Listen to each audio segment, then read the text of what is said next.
Today, we're reading Chapter 2 of The Wonderful Wizard of Oz by L. Frank Baum, titled The Council with the Munchkins. When Dorothy awoke and looked around her, she could hardly believe her eyes. She was no longer in the gray land of Kansas. The cyclone had set the house down very gently, for a cyclone, in the midst of a country of marvelous beauty.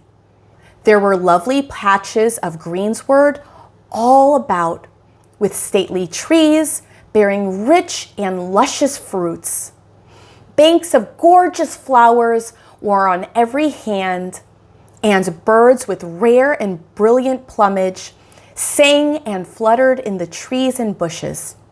A little way off was a small brook, rushing and sparkling along between green banks and murmuring in a voice very grateful to a little girl who had lived so long on the dry, gray prairies.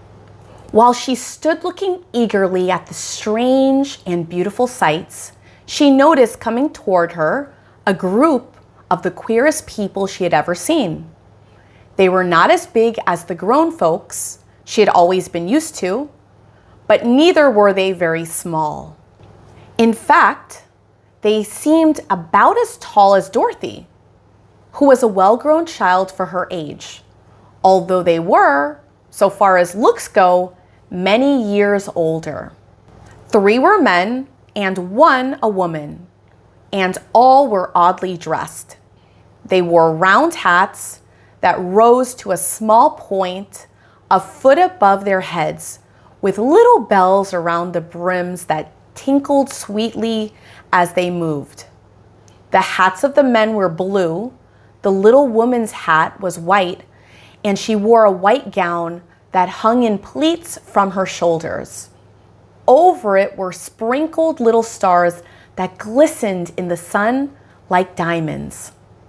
The men were dressed in blue, of the same shade as their hats, and wore well-polished boots with a deep roll of blue at the tops. The men, Dorothy thought, were about as old as Uncle Henry, for 2 of them had beards, but the little woman was older than the others, and she walked rather stiffly.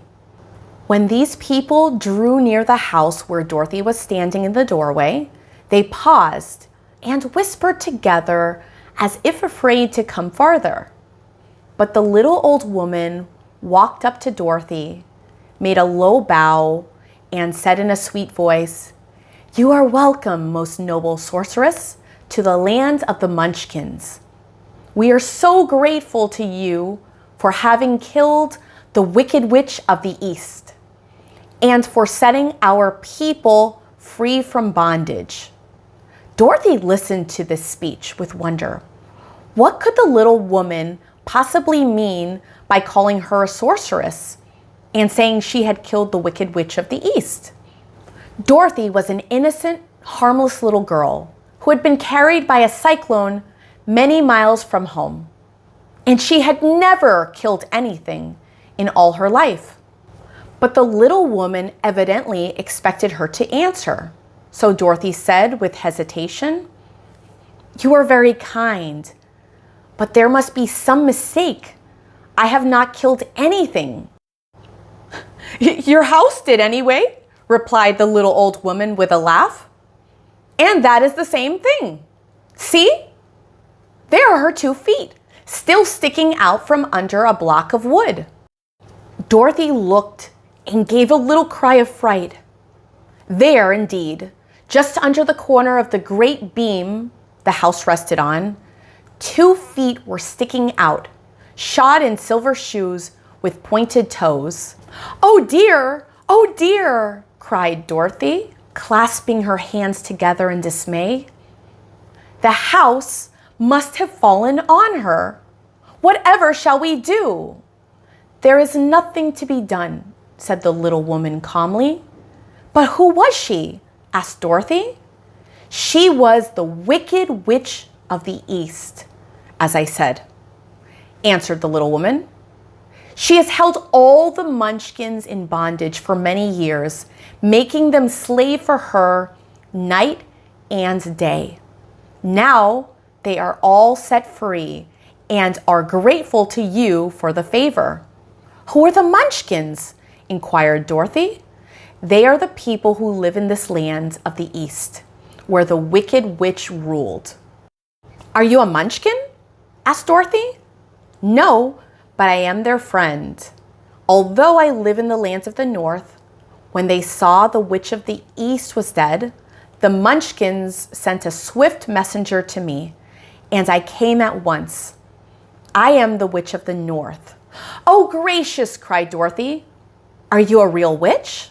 Yes, indeed, answered the little woman. But I am a good witch, and the people love me. I am not as powerful as the Wicked Witch was who ruled here, or I should have set the people free myself. But I thought all witches were wicked, said the girl, who was half frightened at facing a real witch. Oh no, that is a great mistake. There were only 4 witches in all the land of Oz, and 2 of them, those who live in the North and the South, are good witches. I know this is true, for I am one of them myself, and cannot be mistaken. Those who dwelt in the East and the West were indeed wicked witches. But now that you have killed one of them, there is but one wicked witch in all the land of Oz, the one who lives in the West. But, said Dorothy after a moment's thought, Aunt Em has told me that the witches were all dead years and years ago. Who is Aunt Em? Inquired the little old woman. She is my aunt who lives in Kansas, where I came from. The Witch of the North seemed to think for a time, with her head bowed and her eyes upon the ground. Then she looked up and said, I do not know where Kansas is, for I have never heard that country mentioned before. But tell me, is it a civilized country? Oh, yes, replied Dorothy. Then that accounts for it. In the civilized countries, I believe there are no witches left, nor wizards, nor sorceresses, nor magicians. But you see, the land of Oz has never been civilized, for we are cut off from the rest of the world. Therefore, we still have witches and wizards amongst us. Who are the wizards? Asked Dorothy.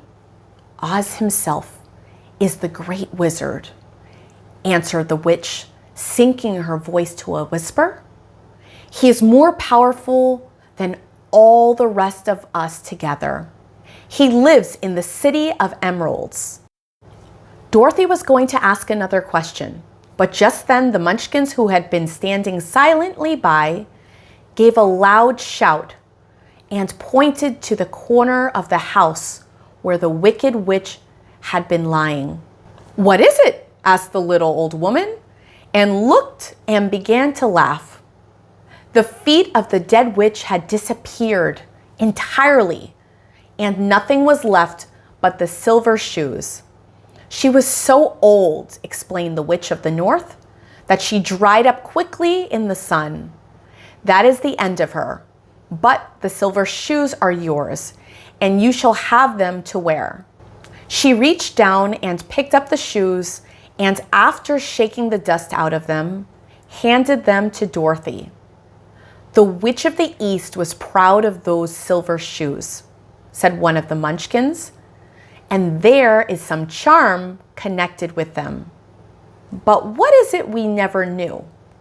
Then the Witch of the North said to Dorothy, it is the law of the land of Oz that when a witch is killed, all her power passes to the one who kills her. So now you have the power of the Wicked Witch, and you must wear the silver shoes. She now bade the Munchkins goodbye, and they all bowed low and respectfully to her. Then they went away through the trees. The witch gave Dorothy a friendly little kiss and said, Goodbye, my dear. The Munchkins are happy now, and I am sure they will always remember you kindly." "You are very kind," said Dorothy, "but there is no one here to help me. I am afraid I shall not find my way home." "Do not grieve," said the Good Witch, "for you may come to Emerald City, where Oz will help you." She drew a small slate from her pocket and wrote something on it with a piece of chalk. Then she gave it to Dorothy. "If you ever need me," she said, "just call the Munchkins. They will know where I am and bring me to you." And with that, the Witch of the North disappeared, whirling through the air as she had come, and Dorothy was left alone. That's the end of chapter 2. Dorothy has now met the Munchkins and the Good Witch of the North.